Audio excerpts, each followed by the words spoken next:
How much money do you need to save up in your retirement accounts so you can enjoy the kind of retirement that you want? What is that magic number? This is Victor Cuevas, Victor for Advice, and that's a very, very good question. And usually you would go and hire a financial advisor and he may charge you a fee just to come up with that. But you know what? You could do it yourself. And I'm going to show you how.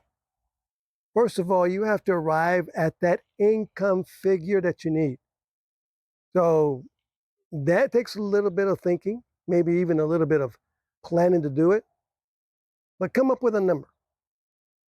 So let's suppose you just say, well, I need $100,000 a year to retire. Okay, well, we're going to use the 4% rule as the foundation, the framework to come up with that number that you have to save up for retirement. What's the 4% rule? That just means that whatever you have saved up for retirement, you can only draw 4% a year out of it in retirement. Otherwise, you'll likely run out of money. Every expert knows that. Some people are saying 3.5% withdrawal rate and not a 4%. So what does that mean? Well, if you got $1 million in your savings accounts, your retirement accounts, you should only draw out $40,000 a year. That's 4%. If you draw more than that, then you're likely going to run out of money. The stock market goes up and down, sideways, every which way. You're in retirement, and you just don't know what it's going to do from one year to the next. So if the stock market goes down 20, 30%, and you're drawing out that money, and the fees are coming out, it may take 2, 3, 4 years to recover, and you're still drawing money out every year, and the fees are coming out every year. You can see how that works.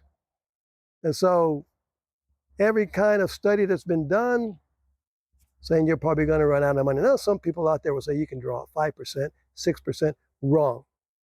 Don't do it. And none of it is guaranteed anyway. But it's a starting point. So let's say you come to me and say, Victor, I've arrived at the number of $100,000. That's in addition to Social Security. I'm not counting Social Security or, including Social Security, or I got a little pension, but I still want my savings to generate $100,000 of income. What do I have to save up in order to generate that $100,000 of income?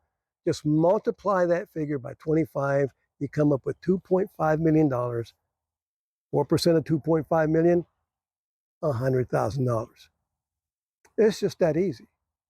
Well, I need $70,000 minimum for my basic needs. You need $1,750,000. That's it. Now, saving that much, it's not easy because the average 65-year-old's got less than $200,000 in their savings. Average. And I have met with thousands of people in my 30 years of being in this business, people, families, and very, very, very few people. Now, the people I deal with generally earn anywhere from $100,000 to $400,000. I know some financial advisors are working with people earning $2, $3, $4 million. Doesn't make any difference. It's still the same. But for you to have $2.5 million, I mean, it's extremely few people that have that much money when they get into their 60s. But if you're making $2 or $3 million a year and you want to retire $200,000 a year, just multiply that times 25 and see if you have that saved up. But guess what? Just imagine if you could still generate $100,000 of income and not have to have $2.5 million. That's the secret sauce. That's where I can help you achieve that without having to save that much and making it guaranteed. See, using the 4% rule is great, but none of it is guaranteed. So you want a guaranteed income. It's going to last you for life, even if all your accounts run out of money. And that's where I can help you. This is Victor Cuevas, Victor for Advice. If you've enjoyed this information, please share it and like my channel. And I hope to be meeting you soon. God bless.